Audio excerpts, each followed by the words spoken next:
Okay, this one says we can easily show that this guy here is the antiderivative of this over here. And say n is not equal to minus 1. And certainly someone says, how would you do that? You differentiate.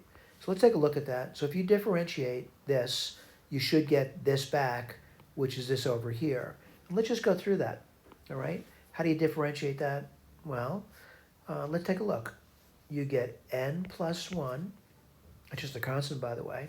Then you get n plus 1 times x. I reduce the exponent by 1 to the nth power, and the derivative of 1 is just 0. And what do you get over there? Well, simplifying that, you just get x to the n. All right? This has been verified. The next thing it says is verify this. We did do that, and show this. Oh, let's take a look at that. That's an interesting one, right? So what do? We write it down. And to write that down is just writing down what they said.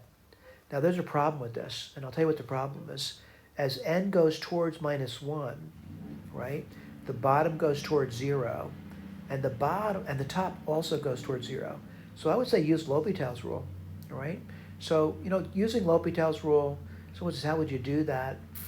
Well, I got to take the derivative of the top and the bottom, and that can be really tough. Let's get the eraser out and talk about that, all right? I know it's confusing, all right?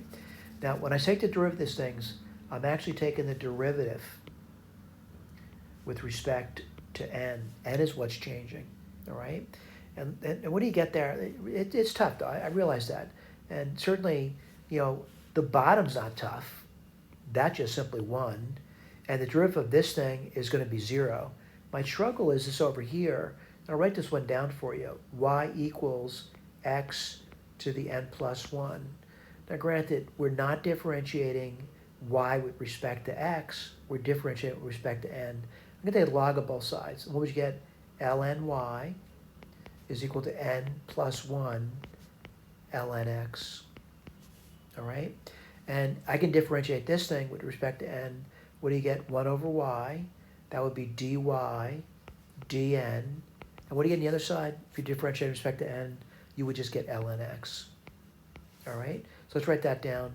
dy dn is equal to y. Well, y is x to the n plus 1. And then ln x. That's where this is coming from here.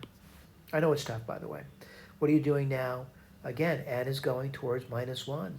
And if n goes towards minus 1, you get x is 0. So what are you left off with? Just ln x, which is what there was to show. That's a difficult problem. I realize that. Thank you.